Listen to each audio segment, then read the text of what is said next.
Hola, bienvenidos a la presentación del grupo número 5, donde nos fue asignado el autor y Premio Nobel de Literatura Gabriel García Márquez.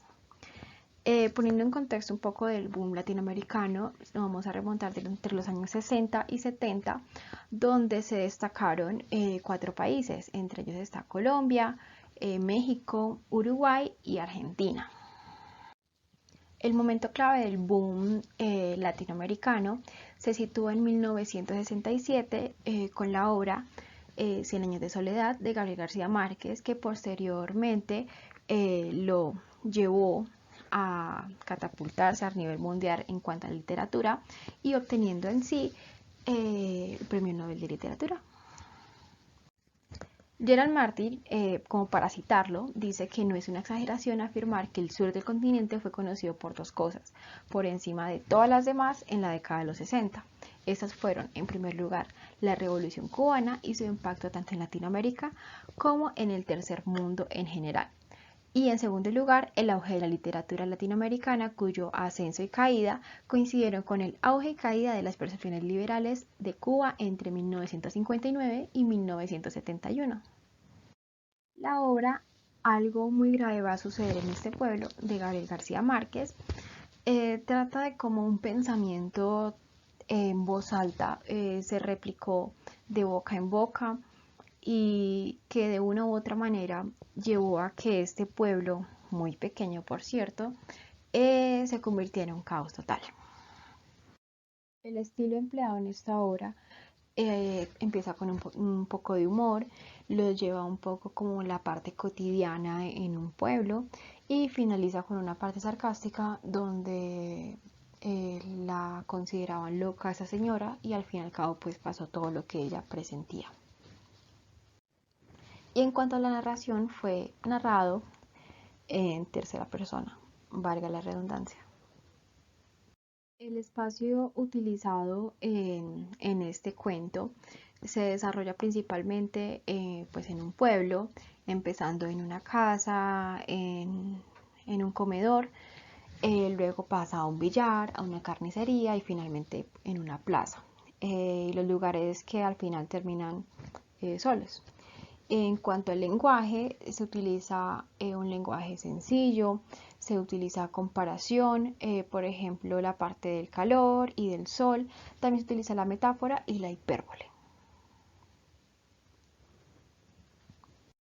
Esta obra no tiene un tiempo definido, por lo tanto pudo haber sido unos años antes de la obra o en el momento, digamos que en la época o en el año de la obra, entonces se toma como indefinido.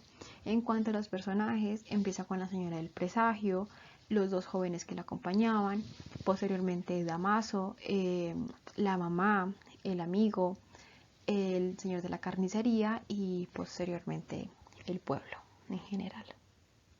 Bueno, y la narración nos lleva también a resaltar, digamos que lo más representativo al estilo de la escritura o de las narraciones de Gabriel García Márquez.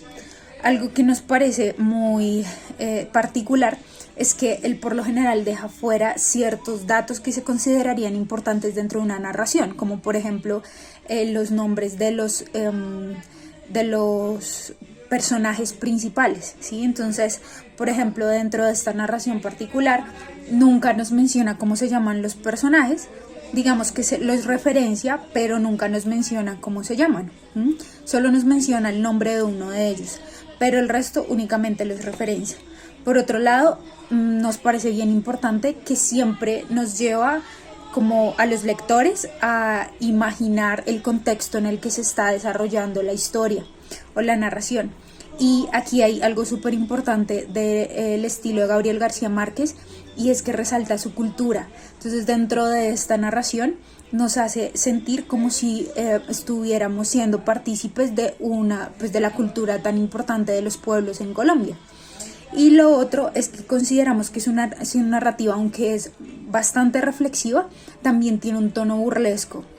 Entonces nos lleva dentro de toda la narración a ir reflexionando con respecto a lo que va pasando, pero termina con una situación un tanto burlesca. Con respecto a la obra seleccionada, algo grave va a suceder en este pueblo, una obra de Gabriel García Márquez, las acciones y sucesos que afectan al autor en dicha época cuando escribió la obra era la opresión social que se veía tanto en Colombia como en toda Latinoamérica, lo que llevó a Gabriel García Márquez a demostrar este contexto desde una forma literaria. La secuencia de la narrativa empieza de modo como se va agrandando la problemática de la cual somos los actores principales, dejándonos influenciar por comunicaciones por parte de gobiernos, es decir, por medios tradicionales, y llegan a ser una hegemonía en la sociedad. También podemos ver toda la información detallada de los gráficos, iconos, personajes e imágenes que nos llevan a imaginar las escenas de una manera subjetiva o irrepetible, entrelazándolo de cierto modo con nuestro contexto social actual. También podemos observar cómo ilustra la propagación del rumor y el aprovechamiento de los avivados, por ejemplo como el carnicero del cuento, quien consigue vender todo el producto en medio de la nombrada situación, una actitud muy mercantilista, y como moraleja en general, cómo un rumor termina por convertirse en una realidad y causa una histeria colectiva.